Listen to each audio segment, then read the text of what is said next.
Now, we've been telling you about Keystone Pipeline for a long time, and I was pleasantly surprised to see that President Obama had blocked the pipeline coming in from Canada to the U.S. And I thought that was a tough political move, and I gave him credit for it. And guess what he's done? He's backtracked on half of it. Okay, how so? He is now throwing his support behind TransCanada's move to actually build a pipeline that goes from Oklahoma to the Gulf of Mexico.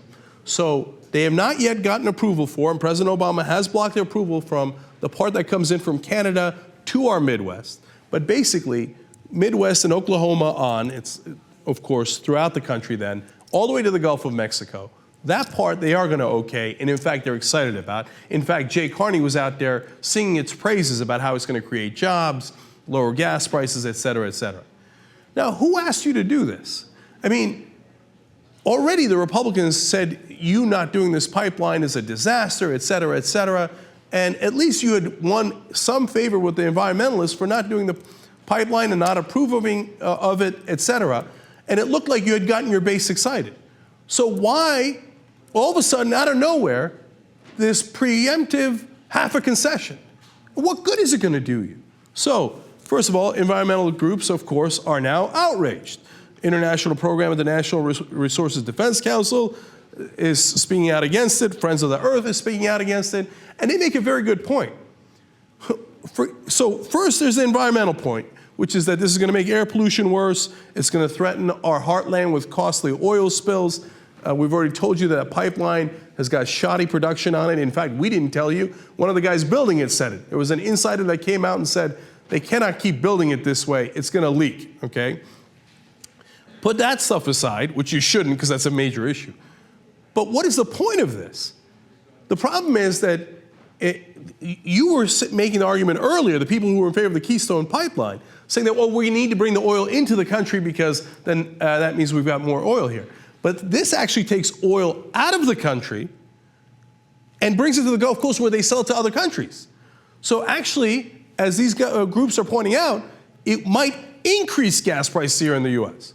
When asked about that, Jay Carney says, well, we had a glut of oil in the Midwest anyway. Our problem is we have too much domestic oil? Well, okay, great. Then why don't we celebrate that? Why don't Republicans and Democrats come out and say, great, we finally got too much oil in America? No, they keep telling me the opposite problem is the case. So they concede. Do you understand that? They concede that, yes, we're going to take the oil in America and we're going to ship it out to other places. To whose benefit is that? The oil companies, of course. So the oil companies benefit, we lose, we get the environmental problems, we get the possible spills, and our gas prices might increase. So all of this is done presumably to satiate the Republicans, who have been complaining all along, right? I can't see any other reason. Now you went and pissed off your base again, and you got no results for the American people. So what did you do it for? All right, Republicans. Well, here's what John Boehner's spokesperson, Michael Steele, said.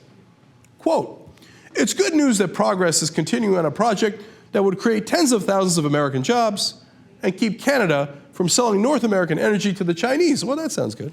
But it also makes the Obama administration's refusal to approve it even more disturbing. Well, you look at that. It turns out the Republicans are not appeased.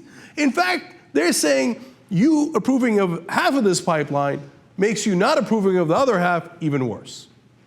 Shocking. Your halfway compromise, your half a loaf, your preemptive concession didn't work. Huh. Boy, golly gee, that's got to be the first time I saw that movie. How unique. It's like The Artist, that silent movie. Oh, look at that. What am I going to do with this guy, man? Every frickin' opportunity. As soon as he's got an advantage, he can't wait to give it back to the Republicans. He's never going to learn. Never going to learn. Never going to learn.